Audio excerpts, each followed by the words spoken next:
Hey everybody, this is a Sliders review, and I literally just found out that today is International Women's Day. Who knew? I didn't, because I'm a man. And because so since I never knew this holiday, growing up, so I've now decided to try to crank out as many videos as possible as I can today, slowing down the other videos that I already recorded and stuff. So I'm gonna have to delay those. Chances are when these videos do upload, it probably won't be today. It'll probably be tomorrow, maybe, who knows. But hey, let's try to speed through this right here, right now. So I'm here today to talk to you about Xena Warrior Princess Season 1, Episode 1, the pilot, Sins of the Past. I love Xena Warrior Princess to death. It is one of the greatest shows of the 90s. It is the greatest action show ever. There was so much action, drama, suspense, and even humor in this show. And ironically, it surpassed that of the show that it spun off of, Hercules, The Legendary Journeys, which Xena surpassed that show by leaps and bounds. Xena was an extremely strong woman. She was smart. She was gorgeous. She could kick your butt. She was very athletic. She knew a lot about pressure points. She knew how to fight in hand-to-hand combat, use weapons. Like, she knew how to ride a horse. And she had the coolest yell thingy of all time. And so it's like when I talk about in my other videos about modern day shows, action shows and stuff, and strong women characters, I always relate those back to Xena if you ever watched any of my other videos. Why? Because modern day television portrays strong women in a very odd light. They think a strong woman is demeaning men, making women smarter than men, and making men into fools. The great thing about Xena is that, yes, she had male characters that were fools and idiots, and she whooped their butts and she talked down to them like you see in modern day. However, even though they had lots of strong women characters, like her, Gabrielle, and Callisto and stuff, and also Olivia slash Eve, a lot of the male characters were strong as well. A lot of the male characters were smart and could hold their own. And you don't see that nowadays. Like the main villain in this first episode, Draco, he is a very strong, capable male character that can hold his own against Xena. And if Xena was made nowadays, you would not see that at all. Probably every male would probably be like that of Joxer, a goofball, or that of Ares, just like an evil man. And that's not how Xena was. Xena was just like the everyday type show with the everyday type characters. And it's a show for both male and females. And Lucy Lawless played her beautifully and everything. Like, that's why Lucy is one of my all-time favorite actresses.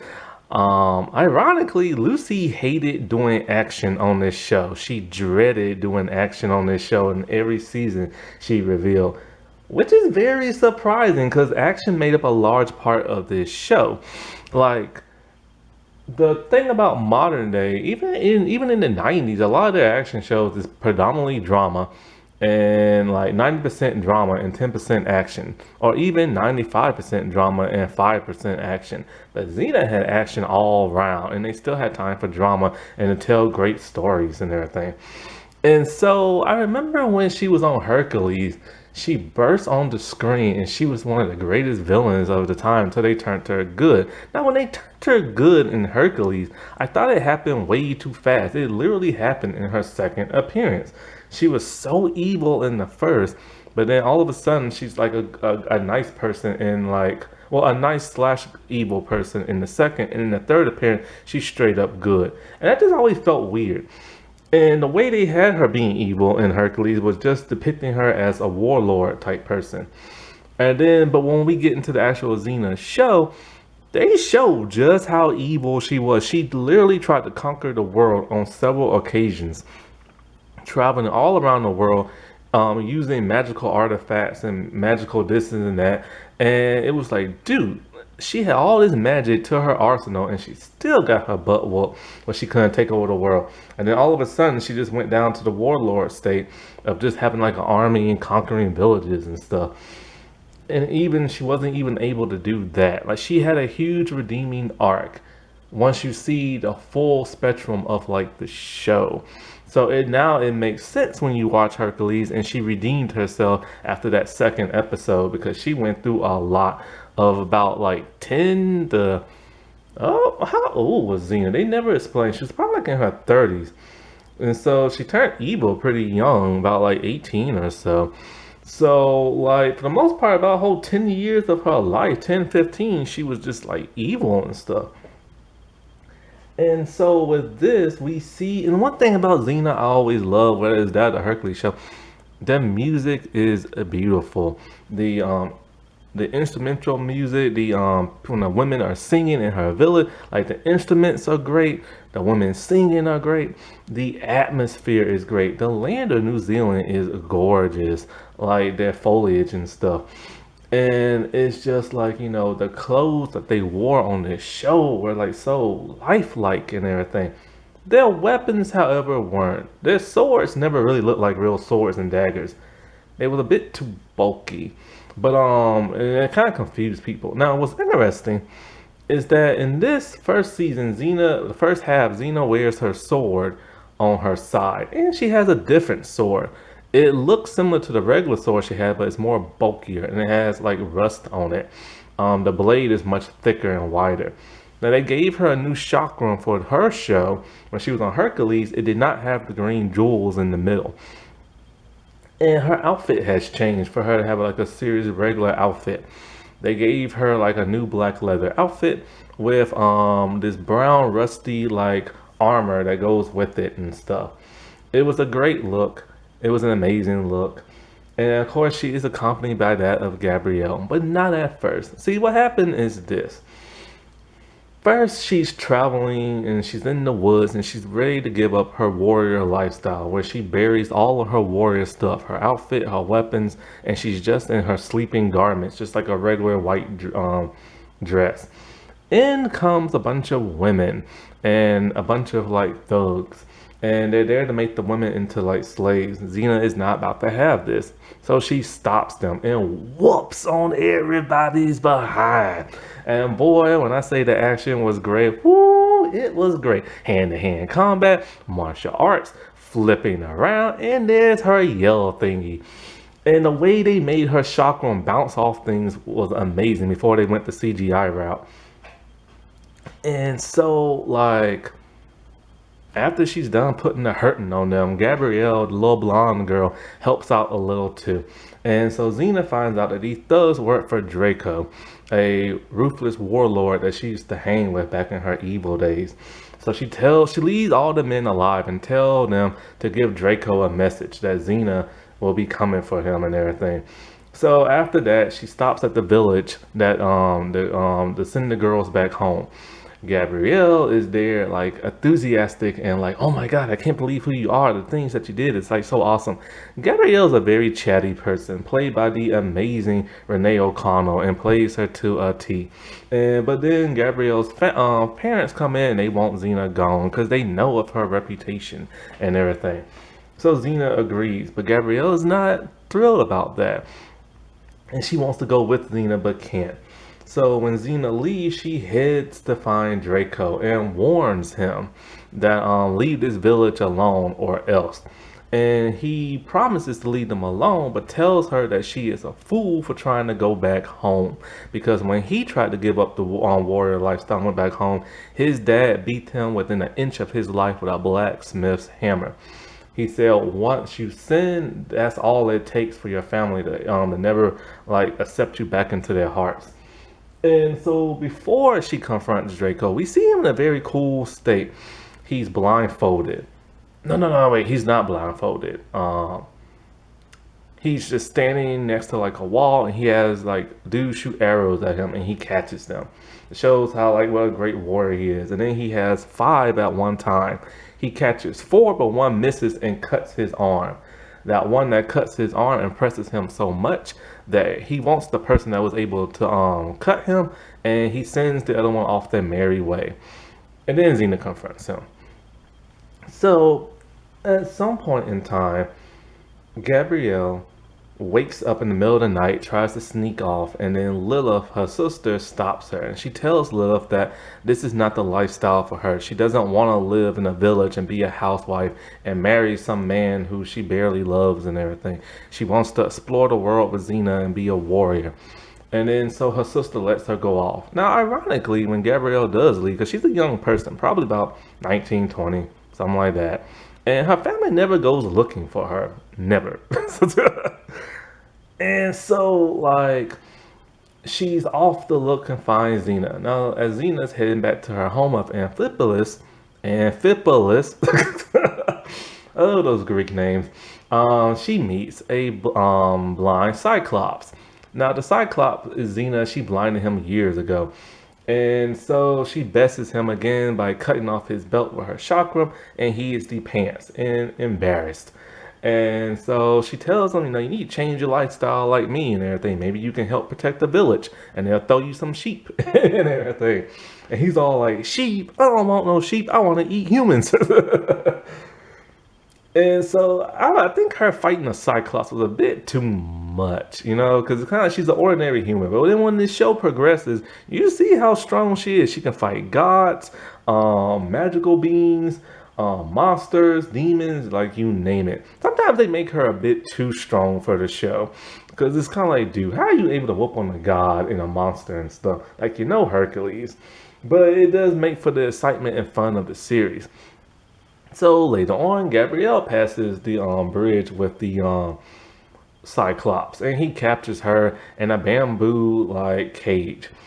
Gabrielle, who's not strong, she's able to talk her way out of it and tricks the Cyclops into thinking like, she's going to capture Xena for him and everything.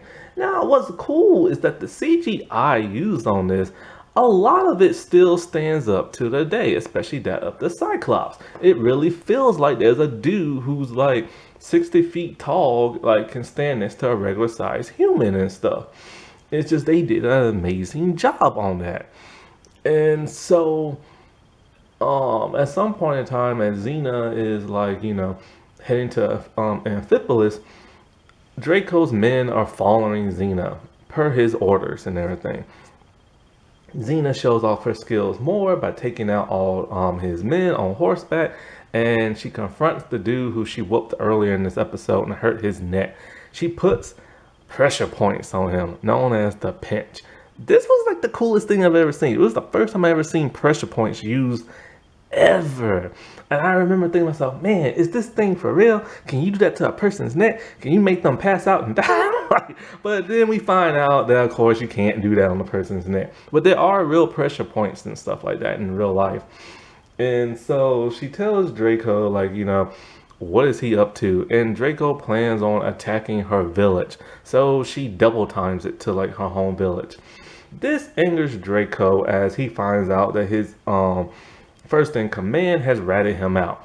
Now, Draco does one of the coolest things that you'll never see in a modern day television show, or see a man do for that matter.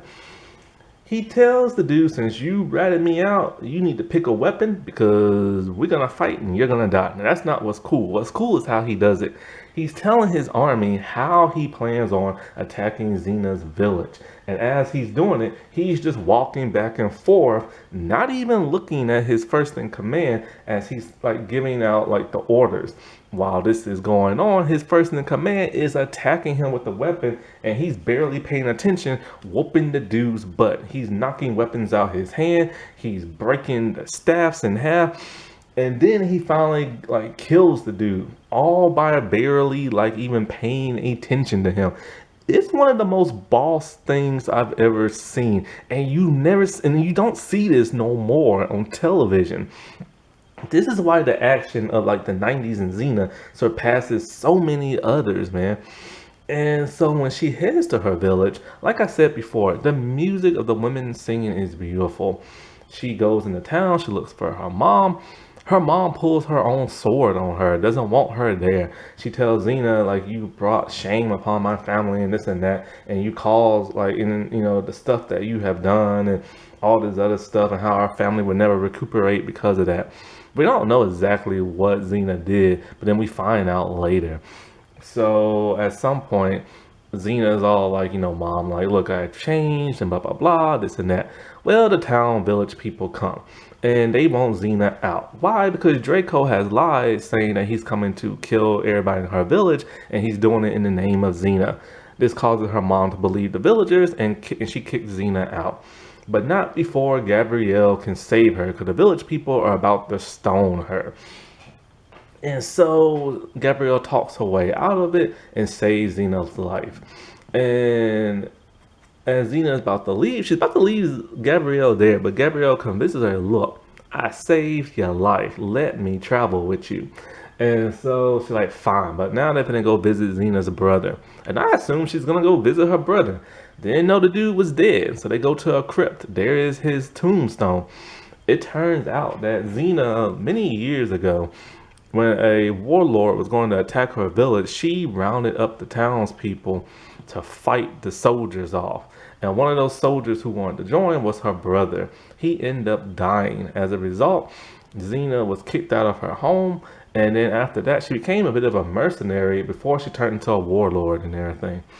And that's what started her on this evil path. The abandonment of her family, the death of her brother, and, everybody turning their back on her. And so, like, Gabrielle assures her that, you're not alone in life. But Xena gives, like, a very touching monologue to her brother's tombstone before Gabrielle comes in. And it's so touching and warming. And Lucy does a great job delivering these lines. So Gabrielle tells her, you're not alone, this and that. The townspeople are waiting for Draco to come. They have some money and stuff for him. They all like, look, we'll give you some money, leave us alone. Xena's not here. He's going to kill them anyway. Xena comes in, tells them, look, we'll fight to the death.